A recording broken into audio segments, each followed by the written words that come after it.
সম্মানিত জনগণ, সেই প্রেক্ষিতে যে আন্দোলন ছিল, সেই আন্দোলনের যে স্লোগান ছিল, সেই স্লোগানে কোনো নির্বাচনের স্লোগান ছিল না, নির্বাচন আদায়ের কোনো স্লোগান ছিল না।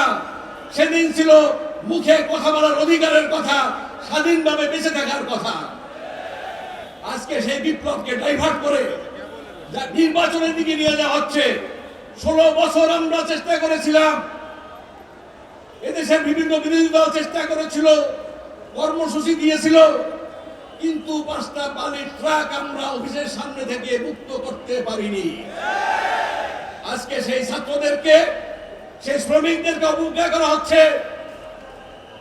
জাতীয় নির্বাচনের জন্য পাগল হয়ে গিয়েছে। 16 বছর ধৈর্য ধারণ করেছেন, পাগলামি করার সুযোগ পান নাই।